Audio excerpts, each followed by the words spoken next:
The সুপারঅ্যানুয়েটেড man part 5। এতদূর পর্যন্ত সমস্ত টেক্সটটা আমি তিনটে আলাদা আলাদা পার্ট করে তিনটে আলাদা ক্লাসে পড়িয়েছি। যারা যারা সেই তিনটে ক্লাসের ভিডিওগুলি দেখোনি অবশ্যই গিয়ে দেখে নেবে, তাহলে তোমাদের আজকের পার্টটি বুঝতে সুবিধা হবে।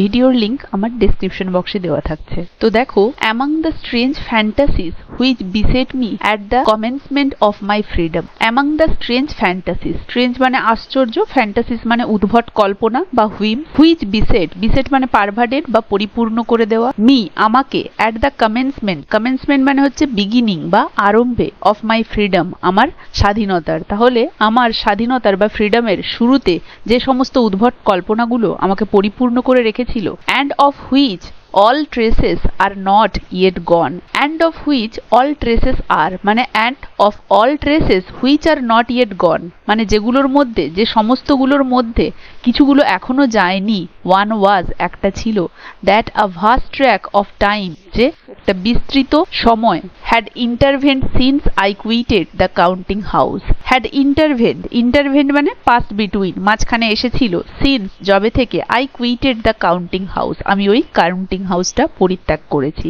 তাহলে প্রথমে একদম শুরুতে স্বাধীনতা পাওয়ার প্রথম থেকে যে সমস্ত উদ্ভট কল্পনাগুলো আমাকে ঘিরে রেখেছিল এবং যেগুলোর সবগুলো মুছে যায়নি, সেগুলোর মধ্যে একটা ওয়াজ ছিল, that a vast track of time had intervened since I quitted the counting house, যে একটা বিস্তৃত সময় হ্যাড ইন্টারভেন্ড যেটা মাঝখানে চলে গিয়েছে, since I quitted the counting house যবে থেকে আমি ওই অফিসটা ছেড়েছি।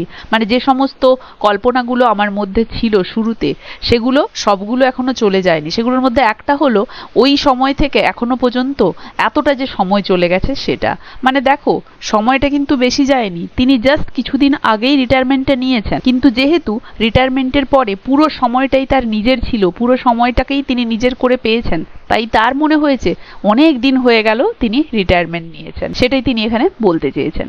I could not conceive of it as an affair of yesterday. Conceive মানে থিঙ্ক বা টেক, মানে আমি এটাকে নিতে পারছি না as an affair of yesterday, এটা যেন গতকালেরই ব্যাপার। মানে আমি এটাকে মানতে পারছি না যে এটা তো গতকালেরই ব্যাপার, মানে জাস্ট কয়েকদিন আগেই তো আমি রিটায়ারমেন্ট নিলাম, কিন্তু আমার মনে হচ্ছে যেন অনেক দিন হয়ে গেল আমি স্বাধীনতা পেয়েছি। আমি এটা নিতেই পারছি না যে জাস্ট কয়েকদিন হলো, এটা আমি মানতেই পারছি না, কারণ আমার মনে হচ্ছে অনেক দিন হয়ে গেল। The partners and the clerks, সেই পার্টনারেরা এবং সেই কেরানিরা, উইথ হুম যাদের সাথে, I had for so many years আমি এত বছর ধরে ছিলাম, and for so many hours এবং এত সময় এত ঘন্টা ধরে ছিলাম, in each day প্রত্যেক দিন, of the year বছরের, been closely associated এতটা ঘনিষ্ঠভাবে আমি যুক্ত ছিলাম ওদের সাথে, being suddenly removed from them তাদের থেকে হঠাৎ করে অপসারিত হয়ে বা সরে এসে, they seemed as dead to me তারা আমার কাছে অনুভূত হয়েছিল যেন মৃত। মানে যাদের সাথে আমি দিনের পর দিন, বছরের পর বছর এতটা সময় কাটিয়েছি, হঠাৎ করেই তাদের থেকে সরে এসে তাদের সাথে কোনো রকম যোগাযোগ যখন নেই, তারা আমার কাছে যেন আজ মৃত। There is a fine passage which may serve to illustrate this fancy in a tragedy by Sir Robert Howard speaking of a friend's death। বলছে there is a fine passage, সেখানে একটি খুব ভালো প্যাসেজ রয়েছে, which may serve যেটা কিনা বলা যেতে পারে, to illustrate ব্যাখ্যা করতে, this fantasy এই উদ্ভট কল্পনাটা। মানে আমার যে এটা ফিল হচ্ছে, গতকালই যেন মনে হচ্ছে আমি রিটায়ারমেন্ট নিলাম, মানে জাস্ট কয়েকদিন আগেই নিলাম, কিন্তু আমার এখন ফিল হচ্ছে যে অনেক দিন হয়ে গেল। এটাকে ব্যাখ্যা দেওয়ার জন্য একটা ভালো প্যাসেজ রয়েছে, ইন আ ট্র্যাজেডি, একটা tragedy by sir Robert Howard, sir Robert হাওয়ার্ডের লেখা একটা ট্র্যাজেডি থেকে একটা প্যাসেজ রয়েছে যেটা আমার এই স্ট্রেঞ্জ ফিলিংসটাকে ব্যাখ্যা করতে পারবে। Speaking of a friends death, যেখানে একটা বন্ধুর মৃত্যুতে একটা কথা বলা হয়েছে। এই স্যার রবার্ট হাওয়ার্ড ছিলেন একজন eminent 17th century English poet, dramatist এবং হিস্টোরিয়ান। তিনি ইংলিশ সিভিল ওয়ারেও পার্টিসিপেট করেছিলেন। তো তার লেখা এই যে ট্র্যাজেডি, যেটা কিনা একটা প্লে, যেটা থেকে আমাদের এই প্রেজেন্ট প্যাসেজটি নেওয়া হয়েছে, সেই প্লেটার নাম ছিল দ্য ভেস্টাল ভার্জিন, যেটা 1665 সালে প্রকাশিত হয়েছিল। এর আরও একটি নাম আছে, দ্য রোমান লেডিস। ভেস্টা হচ্ছে একজন প্রাচীন রোমান গডেসেস, এবং প্রাচীন রোমে নারীরা সতীত্বের ব্রত গ্রহণ করার জন্য এই রোমান দেবীর মন্দিরে শপথ নিতেন যে এই দেবীর মন্দিরে তারা ব্রত পালন করবেন, মানে দেবীর হয়ে তারা কাজ করবেন দেবীর মন্দিরে সেই অগ্নিশিখা প্রজ্বলিত রাখার জন্য। কারণ কথিত আছে যে একজন কুমারী নারী ভেস্তার কাছে পবিত্র হয়েছিলেন, তার সতীত্বের প্রতিজ্ঞা করেছিলেন এবং দেবীর মন্দিরে ওই পবিত্র আগুন জ্বালিয়ে রাখার দায়িত্ব তিনি নিয়েছিলেন। তো সেই থেকে প্রাচীন রোমে নারীরা সতীত্বের ব্রত গ্রহণ করতেন এই দেবী ভেস্তার মন্দিরে। তারা আজীবন কুমারিত্বের ব্রত ধারণ করতেন এবং এই দেবীর মন্দিরে তারা সার্ভ করতেন এবং তাদের এই কর্মকাল শেষ না হওয়ার আগে তারা বিয়ে করতে পারতেন না, যদিও বিয়ে করাটা দুর্ভাগ্য মনে করা হতো কারণ তারা ব্রত নিয়েছিলেন। তো এই যে দেবী ভেস্টার ধর্মযাজিকারা তাদেরকে বলা হতো ভেস্টাল। সেই অনুসারে রবার্ট হাওয়ার্ডের লেখা এই প্লেটির নাম হয়েছে দ্য ভেস্টাল ভার্জিন, যেটি থেকে আমাদের এই প্রেজেন্ট প্যাসেজটি নেওয়া হয়েছে। যেখানে একটা ফ্রেন্ড অন্য একটা ফ্রেন্ডের ডেতে কিছু বলছে, সেই প্যাসেজটাই ল্যাম্ব বলছে এই প্যাসেজটাই ভালোভাবে ব্যক্ত করতে পারবে বা ব্যাখ্যা দিতে পারবে আমার এই ফ্যান্সিটা। তো সেই প্যাসেজটা কি দেখে নেব। It was but just now he went away, মানে the friend has died only recently, মানে বন্ধুটা এই জাস্ট মারা গেছে। I have not since had time to shed a tear. The poet has yet got no time to shed tears for the dear friend. And yet the distance does the same appear. And yet তথাপি the distance মানে এই যে সময়ের দূরত্বটা does the same appear মনে হচ্ছে একই রকম। মানে ল্যাম্বেরও যেরকম মনে হয়েছিল কিছুদিন আগেই রিটায়ারমেন্ট নিয়েছেন কিন্তু তার মনে হয়েছিল অনেক দিন হয়ে গেল, তো সেরকমই বন্ধু বলছে যে আমার বন্ধু জাস্ট রিসেন্টলি মারা গেল, চোখের জল ফেলারও আমার সময় হয়নি কিন্তু মনে হচ্ছে যেন অনেক দিন আগের ঘটনা। as if he had been 1000 years from me, যেন 1000 বছর সে আমার থেকে দূরে। তাহলে এই জাস্ট মারা গেল বন্ধু, তার মৃত্যুতে চোখের জল ফেলার সময়ও হয়নি এখনো আমার, তবুও মনে হচ্ছে এটা যেন অনেক আগের ঘটনা। 1000 years from me, আমার থেকে 1000 বছরের যেন দূরত্ব হয়ে গেছে তার। Time takes no measure in eternity, time takes সময় নেয়, নো মেজার কোনো পরিমাপ না, ইন ইটারনিটি তাহলে ইটারনিটির ক্ষেত্রে সময় কোনো পরিমাপ নেয় না। মানে eternity was bound in no clock time, চিরন্তনতা সময়ের কোনো বেড়াজালের মধ্যে কিন্তু আবদ্ধ নয়, এটাই বলতে চেয়েছে। চিরন্তনতা মানে সেটা ইনফাইনাইট, সেটা কোনো সময়ের পরিমাপের বেড়াজালে আবদ্ধ নয়, এটাই বলা হয়েছে। তাহলে এই প্যাসেজটাকে ল্যাম্ব বলেছেন এই প্যাসেজটাই আমার এই ফ্যান্সিটাকে খুব ভালোভাবে ইলাস্ট্রেট বা ব্যাখ্যা করতে পারবে। মানে অফিস থেকে তার হঠাৎ রিটায়ারমেন্টের পর তার মধ্যে যে অদ্ভুত একটা সংবেদন দেখা দিয়েছে সেটাকে ভালোভাবে ব্যাখ্যা করতে পারবে এই প্যাসেজটা, সেটাই তিনি বলতে চেয়েছেন। Next, to dissipate this awkward feeling মানে to get rid of such a strange sensation, এই ধরনের একটা অদ্ভুত সংবেদন থেকে মুক্তি পেতে, অকওয়ার্ড মানে বিশ্রী আর ডিসিপেট মানে গেট রিড অফ রিমুভ, তাহলে এই ধরনের একটা অদ্ভুত সংবেদন যেটা আমার মধ্যে তৈরি হচ্ছে এটা থেকে মুক্তি পেতে I have been fain to go among them once or twice since to visit my old desk fellows. তাহলে বলছে এই ধরনের একটা অদ্ভুত সংবেদন থেকে মুক্তি পেতে আই হ্যাভ বিন ফেইন, ফেইন মানে ফোর্স বাই সার্কামস্টেন্সেস, পরিস্থিতির চাপে পড়ে জোর করে, I have been fain to go among তাদের মধ্যে যেতে, আমি যেন পরিস্থিতির চাপে পড়ে বাধ্য হই তাদের মধ্যে গেলাম, ওয়ান্স অর টুয়াইস সিন্স যবে থেকে রিটায়ার করেছি তারপর থেকে একবার কি দুবার, মানে যবে থেকে রিটায়ার করেছি তবে থেকে আজ পর্যন্ত, মানে যেদিন তিনি বসে এইটি লিখছেন তখনো পর্যন্ত সময়টার মধ্যে তিনি একবার কি দুবার সেই অফিসে গিয়েছিলেন পরিস্থিতির চাপে পড়ে, সেটা তিনি বলছেন। To visit my old desk fellows মানে আমার সেই পুরনো কেরানিদের সাথে, ডেস্ক ফেলো মানে সেই সহকর্মীদের সাথে দেখা করতে। মাই কো ব্রেদরেন, ব্রেদরেন দেখো ব্রাদারের এটা প্লুরাল, ব্রাদারের প্লুরাল ব্রাদার্স হয় কিন্তু ব্রেদরেনটা আর্কেইক বা ফর্মাল কনটেক্সটেও ইউজ করা হয়, তাই বলছে মাই কো ব্রেদরেন মানে আমার ওই ভাতৃসম যে সহকর্মীরা তাদের সাথে দেখা করতে। অফ দ্য কুইল, দেখো co brethren of the quill, quill actually একটা রাইটিং টুল যেটা কিনা এক ধরনের পাখির পালক থেকে তৈরি হয়, পাখির পালক দিয়ে কালি ইউজ করে লেখা হয়, সেই রাইটিং টুলটাকে কুইল বলছে। তাহলে এখানে ব্রেদরেন অফ দ্য কুইল বলতে আমার সেই লেখালেখির সঙ্গী, মানে অফিসের ওই কাজ করার সঙ্গীরা, আমার সেই সহকর্মীরা, তাদেরকে আমি ভিজিট করতে গিয়েছিলাম। That I had left below, যাদেরকে আমি নিচে ত্যাগ করে এসেছি, নিচে বলতে আমি উপরে উঠে গেছি স্বাধীনতা পেয়ে যেন, মানে যাদেরকে আমি পেছনে ছেড়ে এসেছি। In the state of militant, in the state of militant বলতে in the condition of warfare, সেই সংগ্রামে সেই যুদ্ধ বিগ্রহে যাদেরকে আমি পেছনে ছেড়ে এসেছি তাদের সাথে দেখা করতে গিয়েছিলাম। স্টেট অফ মিলিট্যান্ট মানে ওই অফিসটাকে স্টেট অফ মিলিট্যান্ট বলা হচ্ছে, মানে ওই অফিসে আসা, সময় মতো কাজ করা, আবার যাওয়া, এই সময়টা যেন একটা যুদ্ধ বিগ্রহের মতো, যুদ্ধকালীন তৎপরতায় এত ব্যস্ততায় সবকিছু হতো, তাই বলা হচ্ছে স্টেট অফ মিলিট্যান্ট, আমি যাদেরকে ওই স্টেট অফ মিলিট্যান্টে ছেড়ে এসেছি। Not all the kindness with which they receive me could quite restore to me that pleasant familiarity which I had hitherto enjoyed among them.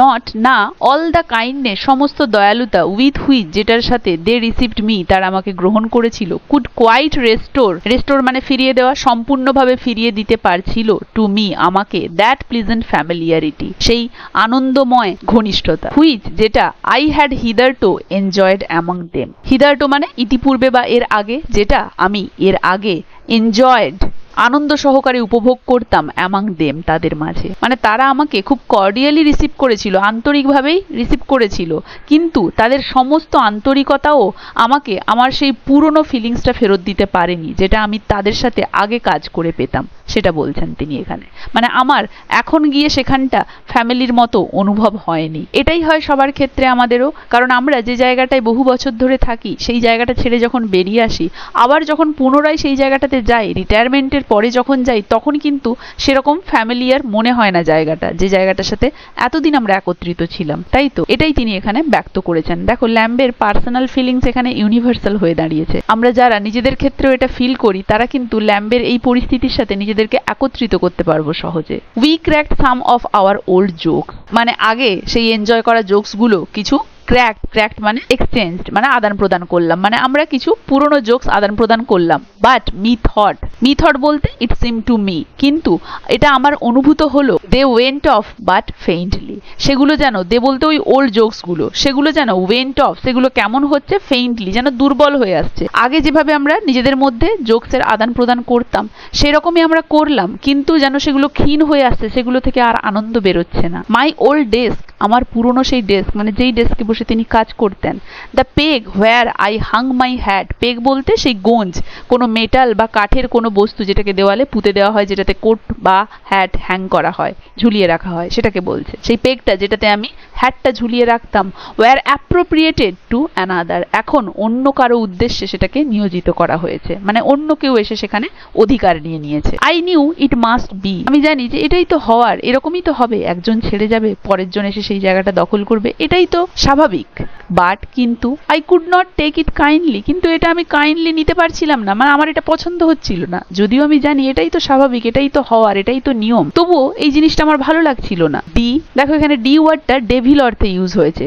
Devil I take me, যেন আমাকে শয়তানে ভর করেছে, মানে যেটা স্বাভাবিক, যেটাতে আমার রাগ করা উচিত নয়, আমার খারাপ লাগা উচিত নয়, আমার সেটাই হচ্ছিল, তাই আমার মনে হয়েছে যেন ডেভিল আমাকে ভর করেছে। ডেভিল আই টেক মি, এখানে তিনি নিজেকে ডেভিলের সাথে তুলনা করেছেন। If I did not feel some remorse, যদি আমার কোনো অনুশোচনা অনুভূত না হয়েছিল, বিস্ট শয়তান, ইফ আই হ্যাড নট, যদি আমার না হয়ে থাকে, অ্যাট কুইটিং মাই ওল্ড কম্পিয়ার্স বলতে এখানে সংগ্রামী, যেহেতু তিনি এই অফিসটাকে মিলিটেন্ট বলছেন, স্টেট অফ মিলিটেন্ট বলছেন, তাই এখানের সমস্ত কর্মীদেরকে তিনি সংগ্রামী, মানে এখানকার কর্মীদেরকে, তার সহকর্মীদেরকে, ওই ফেলো ক্লার্কদেরকে তিনি এখানে কম্পিয়ার্স বলেছেন। তাহলে তিনি বলছেন যদি তার মধ্যে কোনো রূপ অনুশোচনা না হয়, তিনি যে ওই যে তার ফেলো ক্লার্কদেরকে ছেড়ে এসেছেন, তাদের সাথে তার যে একটা দূরত্ব তৈরি হয়েছে, ছেড়ে আসতে হয়েছে, এর ফলে যদি তার মধ্যে কোনো অনুশোচনা না হয়ে থাকে, তাহলে তো তিনি একটা বিস্ট, তিনি একটা শয়তান, মানে নিজেকে এখানে ডেভিল বলছেন, শয়তান বলছেন, যে যেখানে আমার তাদেরকে ছেড়ে আসার কারণে অনুশোচনা দুঃখ হওয়া উচিত, সেখানে উল্টে আমি সেখানে গিয়ে যখন দেখছি আমার রাগ হচ্ছে, আমার ভালো লাগছে না, অন্য কেউ আমার ডেস্কটা নিয়ে নিয়েছে, তাই তিনি নিজেকে বিস্ট বা ডেভিল এইসব কিছু বলছেন। The faithful partners of my toils for 6 and 30 years, very important, সেই বিশ্বস্ত পার্টনার, সহকর্মীরা, অফ মাই টোয়েলস, আমার পরিশ্রমের, মানে আমার সেই পরিশ্রম সময়কাল, সেই সময়ের যারা বিশ্বস্ত পার্টনার ছিল, কোন সময় জুড়ে? ফর 6 and 30 years, সেই 36 বছর জুড়ে। That smoothed for me with their jokes, যারা কিনা তাদের জোকসের দ্বারা স্মুথ করে দিত, মানে খুব সহজ সরল করে দিত। And conundrums the ruggedness of my professional road, মানে চার্লস ল্যাম্ব এখানে বলছেন আমার এই যে পেশাগত রাস্তার রুক্ষতা, মানে দীর্ঘ এই যে চাকরি জীবন, সেই চাকরি জীবনের সময়ের যে খারাপ পরিস্থিতি, সেই খারাপ পরিস্থিতিতে সেই বিশ্বস্ত পার্টনার যারা কিনা সুন্দর জোকস বলতো, কনড্রামস মানে ধাঁধা, তাহলে সেই বিশ্বস্ত পার্টনারেরা, সেই সহকর্মীরা যারা জোক ধাঁধা এই সমস্ত কিছু বলে আমার ওই ব্যস্ত পরিশ্রমী কর্মজীবনটাকে, সেই রুক্ষতাটাকে স্মুথ করে দিত, তাদের সাথে বিচ্ছেদ হয়ে যাওয়াতে যদি না আমি অনুশোচনা ফিল করি, তাহলে তো আমি একটা ডেভিল, আমি একটা beast. Had it bin so রাগ দেন আফটার অল। এই সেন্টেন্সটার দ্বারা আমরা বুঝতে পারছি যেন তিনি কোথাও একটা অনুশোচিত হচ্ছেন যে জবটা এখন আর তার কাছে নেই। হ্যাড ইট বিন সো রাগ দেন আফটার অল, এটা কি এতটাই রুক্ষ ছিল? বলতে গেলে মানে হিউম্যান মাইন্ডের এটা একটা নর্মাল কোয়েশ্চেন। যখন আমরা দীর্ঘদিন ধরে কোনো কাজের সাথে যুক্ত থাকি তখন সেই কাজটা আমাদের আর ভালো লাগে না, করতে ইচ্ছে করে না, কিন্তু হঠাৎ করে সেই কাজটা যদি আমাদের থেকে চলে যায় তখন আমরা দেখি আবার সেই কাজটাকে মিস করি, আবার সেটাকে ফিরে পেতে চাই।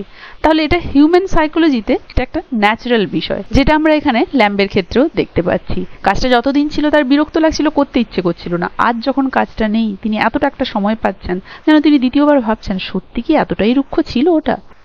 Normal human psychology. Or was I simply a coward, নাকি আমি সিম্পলি একটা কাওয়ার্ড, একটা ভীরু মানুষ ছিলাম? কাজটা কি সত্যি এতটা কঠিন ছিল, পরিশ্রমের ছিল, নাকি আমিই ভীরু ছিলাম? Well it is too late to repent. যাই হোক, এখন তো এটা খুবই দেরি হয়ে গেছে রিপেন্ট, অনুশোচনা করার জন্য। এখন তো ভেবে লাভ নেই, এখন তো রিটায়ারমেন্ট আমি নিয়ে নিয়েছি।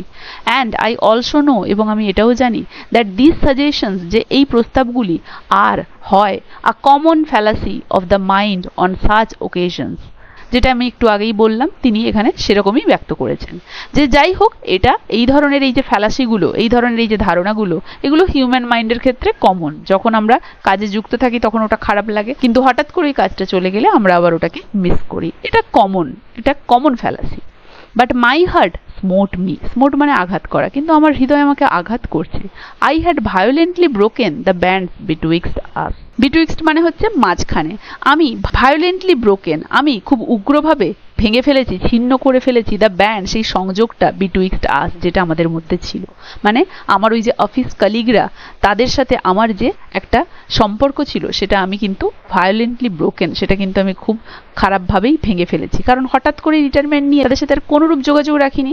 এই যে তিনি একটু আগে বলেছিলেন তারা যেন আমার কাছে মৃত, তাহলে কোনো রূপ কানেকশন আর তার সাথে নেই তাদের, তাই তিনি বলেছেন সেই যোগাযোগটা আমি তো খুব বিচ্ছিরিভাবে ভেঙে ফেলেছি। ইট ওয়াজ অ্যাট লিস্ট নট কোর্টিয়াস, এটা অন্ততপক্ষে বিনয়ী সুলভ আচরণ নয়। মানে আমি যে কিনা এতদিন এই ব্যক্তিগুলোর সাথে যুক্ত ছিলাম, যারা আমার সহকর্মী ছিল, যারা আমাকে আমার এই পরিশ্রমের সময়, আমার এই যে কঠোর সময়টাকে স্মুথ করে দিত, জোকস বলে ধাঁধা বলে এনজয় করতাম, তাদের সাথে আমি কোনো যোগাযোগ রাখিনি, ছিন্ন করে দিয়েছি। এটা অ্যাটলিস্ট আমার তরফ থেকে বিনয়ী সুলভ আচরণ ছিল না। I shall be some time before I get quite reconciled to the separation. I shall be sometime, that means sometimes would be needed, যে আমার কিছু সময়ের প্রয়োজন ছিল, before I get quite reconciled, before I get সম্পূর্ণরূপে reconciled, মিলিত হওয়ার জন্য, to the separation, এই বিচ্ছেদটাতে। তাহলে এই বিচ্ছেদটাতে সম্পূর্ণরূপে মিলিত হওয়ার আগে আমার কিছু সময়ের প্রয়োজন ছিল। মানে রিটায়ারমেন্টের পরে হঠাৎ করে যে আমি যোগাযোগ বন্ধ করে দিয়েছি, বিচ্ছিন্ন হয়ে গিয়েছি,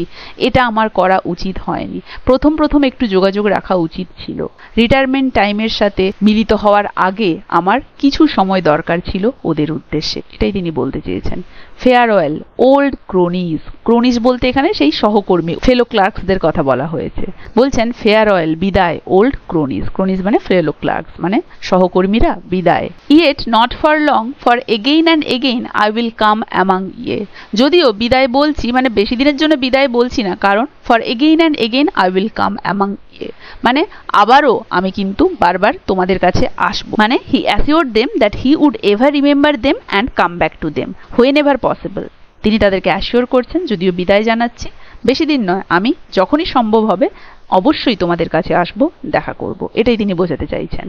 if I shall have your leave, যদিও আমি এখন তোমাদের থেকে লিভ মানে সরে যাচ্ছি বা ছেড়ে যাচ্ছি, তবুও যখনই পসিবল হবে আমি কিন্তু আসবো। বিদায় বলছি ঠিকই। ফেয়ারওয়েল সিএইচ, ফেয়ারওয়েল বিদায় সিএইচ, সিএইচ বলতে এখানে একজন ফেলো ক্লার্কের নাম, চেম্বার্স, তার উদ্দেশ্যে বলছেন। CHAMBERS, dry, sarcastic and friendly. এখানে তিনি সেই ফেলো ক্লার্কের যে নেচার সেটা নিখুঁতভাবে বর্ণনা করেছেন। তার নেচার কেমন? ড্রাই, ড্রাই মানে আনহিউমারাস, সার্কাস্টিক মানে বিটার, তিক্ত, অ্যান্ড ফ্রেন্ডলি এবং বন্ধুত্ব সুলভ। মানে এই চেম্বারের স্বভাব কিরকম ছিল? ড্রাই, আনহিউমারাস, সার্কাস্টিক, ব্যঙ্গাত্মক বা বিটার এবং ফ্রেন্ড। তারপরে দেখো ডু, এখানে এই যে DO, ডু শব্দটির দ্বারা বাকিটা হাইফেন দিয়ে বোঝানো হয়েছে। এর মানে ডডওয়েল, মানে হেনরি ডডওয়েল, ইনিও একজন ফেলো ক্লার্ক ছিলেন চার্লস ল্যাম্বের, তার কথাই বলছেন এখানে তিনি। Mild, slow to move and gentlemanly, এই যে তিনটে শব্দ, এই শব্দের দ্বারা তিনি হেনরি ডডওয়েলের নেচারটা ব্যক্ত করেছেন। মাইল্ড, মাইল্ড মানে নরম, তার স্বভাবটা নরম। স্লো টু মুভ মানে খুব ধীর গতিতে নড়নচড়ন হয়, মানে তার কাজ করতে দেরি হয়, মুভ করতে দেরি হয়।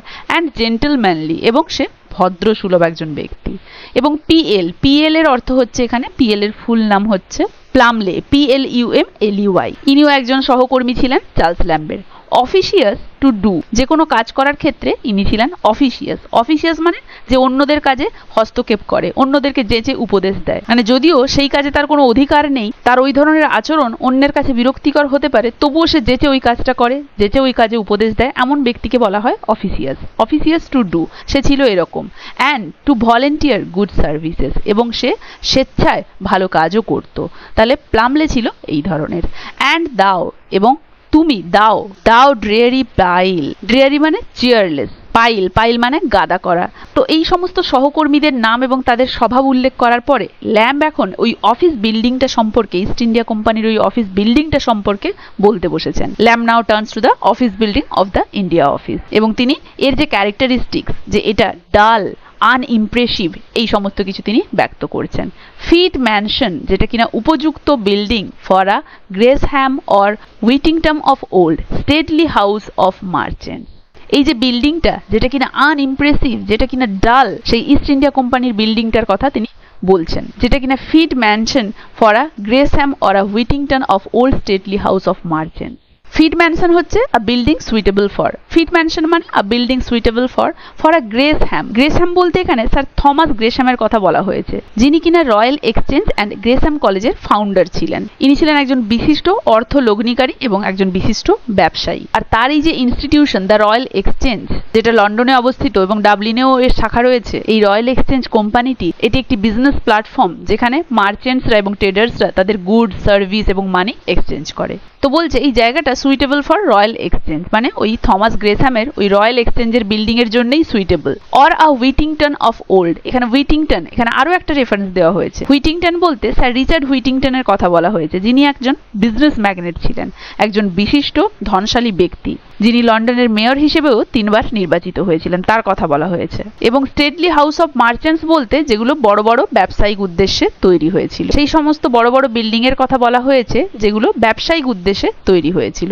তাহলে এখানে গ্রেসহ্যামের একটা রেফারেন্স দেওয়া হয়েছে, হুইটিংটনের একটা রেফারেন্স দেওয়া হয়েছে, এই যে বিল্ডিংটা ল্যাম্ব যেখানে কাজ করতেন সেই বিল্ডিংটার কথা বোঝাতে। যে তিনি বলছেন এই বিল্ডিংটা তো উপযুক্ত ছিল ওইগুলোর জন্য, যেই বিল্ডিংটা ছিল খুবই আনইমপ্রেসিভ, তার জন্য খুবই ডাল টাইপের। উইথ দাই লাবিরিন্থ প্যাসেজেস, লাবিরিন্থ মানে গোলক ধাঁধা, দাই মানে তোমার, সেই অফিস বিল্ডিংটার উদ্দেশ্যে ল্যাম্ব বলছেন যে তোমার ওই যে গোলক ধাঁধা, প্যাসেজেস মানে কনফিউজিং প্যাসেজেস, যেটা থেকে বেরিয়ে আসা খুবই মুশকিল।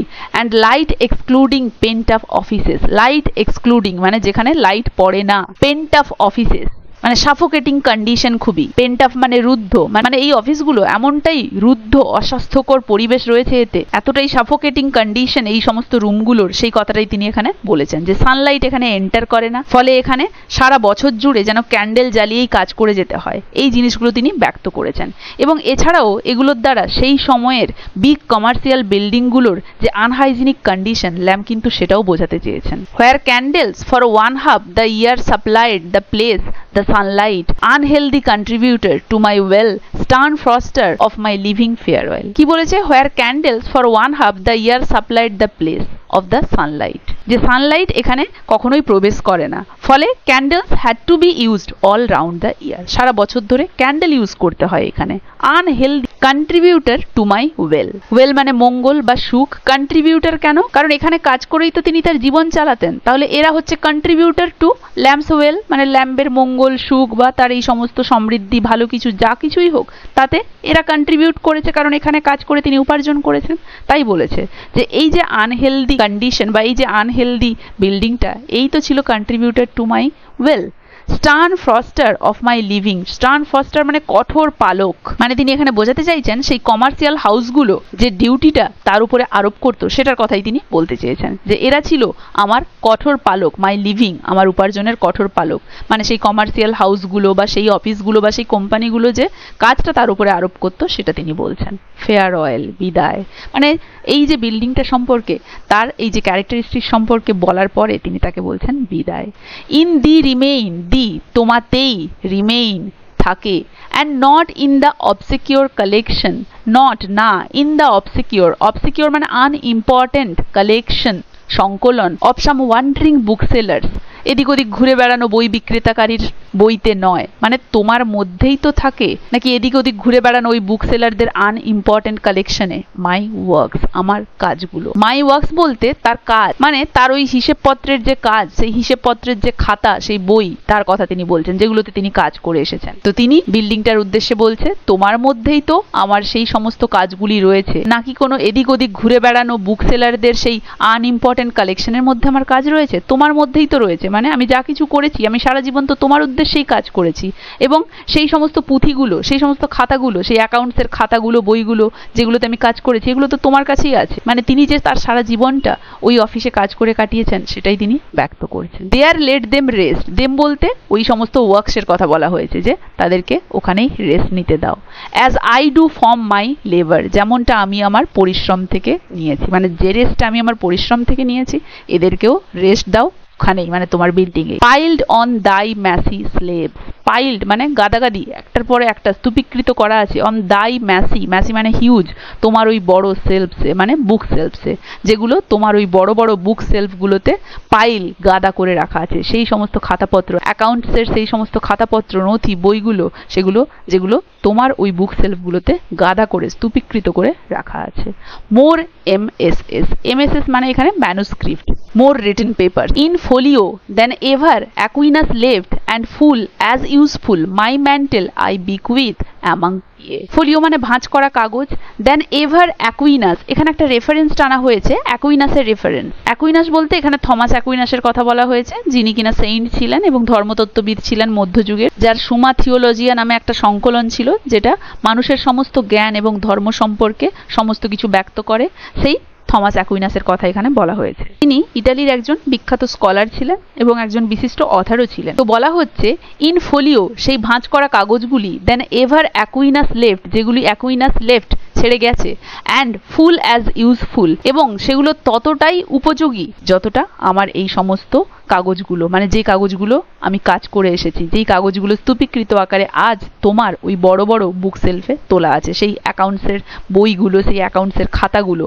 সেই হিসেব নিকেশের খাতাগুলো, সেগুলো অ্যাকুইনাসের ওই সমস্ত ফোলিওগুলোর মতোই ইম্পর্টেন্ট, সেগুলো তার ওই সমস্ত ফোলিওগুলোর মতোই ইউজফুল। মানে ল্যাম্ব এখানে বলতে চেয়েছেন মানে অ্যাকাউন্টসের সেই বুকস এবং খাতাগুলো আর as much useful for the counting house as the big volumes of books of Aquinas for scholarly divines. মানে বিশিষ্ট পণ্ডিতদের ক্ষেত্রে সেন্ট থমাস অ্যাকুইনাসের সেই ফোলিওগুলো যতটাই উপযুক্ত, মানে ইউজফুল, আমার কাজ করা সেই সমস্ত হিসেব নিকেশের খাতা এবং বইগুলো ইন্ডিয়া অফিস তোমার জন্য ততটাই উপযুক্ত, যেগুলো তোমার কাছে ওই বড় বড় বুক সেলফে স্তূপীকৃত করা আছে, গাদা করা আছে। বোঝা গেল? মাই ম্যান্টেল আই বিকুইথ অ্যামাং ইয়ে, এখানে তিনি আবারও একটা রেফারেন্স টেনেছেন ম্যান্টেল শব্দটির দ্বারা।